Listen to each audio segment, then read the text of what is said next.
ဒီကနေ့ည1ချန်ပီယံရှစ်စင်မြင့်ထက်မှာမြန်မာဖိုက်တာ2ဦးထိပွဲထွက်လာတော့မှလည်းဖြစ်ပါတယ်1 Friday Fight 100 တန်းလို့အမည်ရတဲ့ဆိုပါပွဲစဉ်ကြီးမှာမြန်မာဖိုက်တာထွန်းမင်းအောင်နဲ့စူပါရီဂျန်တို့ကပြိုင်ဘက်ဖိုက်တာတွေနဲ့အသီးသီးထိုးသက်သွားကြတော့မှဖြစ်ပါတယ်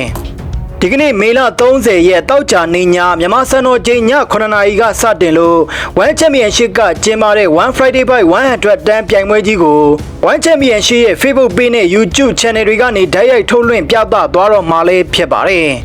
ဆိုပါပွဲစဉ်ကြီးမှာမြန်မာဖိုက်တာ2ဦးပါဝင်နေပြီးပထမပွဲစဉ်ဖြစ်စူပါရီဂျန်နဲ့ဂျပန်ဖိုက်တာမူဂါစီတိုတို့ရဲ့ပွဲစဉ်ကိုကြည့်ရှုကြရမှာပါဂျပန်ဖိုက်တာမူဂါစီတိုကအသက်28နှစ်အရွယ်ဖိုက်တာတူဖြစ်ပြီးအရက်က9ပေ6လက်မရှိပါတယ်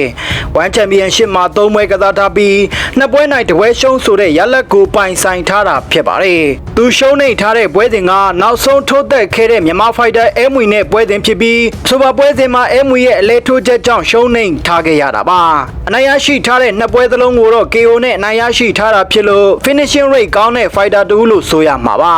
မြန်မာဖိုက်တာစူပါရီဂျန်ကတော့အသက်20အရွယ်ဖိုက်တာတူဖြစ်ပြီးအရက်က9ပေ4လက်မှပဲရှိတာပါ1ချန်ပီယံရှစ်မှာ3ပွဲကစားထားပြီး2ပွဲရှုံး1ပွဲနိုင်ဆိုတဲ့ရလက်ကိုပိုင်ဆိုင်ထားတာဖြစ်ပါတယ်1ချန်ပီယံရှစ်မှာထိုးသက်ခဲ့တဲ့3ပွဲသလုံးကအင်ရှင်ထိုင်းဖိုက်တာတွေနဲ့ကြီးပဲထိုးသက်ခဲ့ရတာပါဂျပန်ဖိုက်တာနဲ့ပွဲစဉ်ကတော့ပထမဆုံးပြည်ပကစားသမားနဲ့ထိုးသက်ရမှာလည်းဖြစ်ပါတယ်ပွဲမတိုင်ခင်ပြောစကားတွေမှာတော့ဂျပန်ဖိုက်တာမူဂါစီတိုကစူပါရီဂျန်ကိုအမှောက်သိပ်ပြမယ်လို့လေ့ကျင့်ထားခဲ့တာပါဒါကြောင့်ဒီစကားတွေမှန်ကန်လာမလားဒါမှမဟုတ်စူပါရီဂျန်ကပဲဂျပန်ဖိုက်တာကိုအမှောက်သိပ်ပြသွားမလားဆိုတာကတော့ဒီကနေ့ညမှာမျက်ဝါးထင်ထင်ကြည့်ရှုခွင့်ရကြတော့မှလည်းဖြစ်ပါတယ်ဒါကြောင့်အစွမ်းကုန်စူးစမ်းလာမယ့်စူပါရီဂျန်ကိုကျွန်တော်တို့တူစောင့်မျှော်အားပေးလိုက်ကြရအောင်ဗျာအဲ့တော့ဒုတိယပွဲစဉ်ဖြစ်မြန်မာဖိုက်တာထွန်းမင်းအောင်နဲ့အင်ရှင်ထိုင်းဖိုက်တာတို့ပွဲစဉ်ကိုကြည့်ရှုကြရမှာပါအင်ရှင်ထိုင်းဖိုက်တာက1ချန်ပီယံရှစ်မှာအခုမှထိုးသက်မဲ့ဖိုက်တာ2ဖြစ်ပါတယ်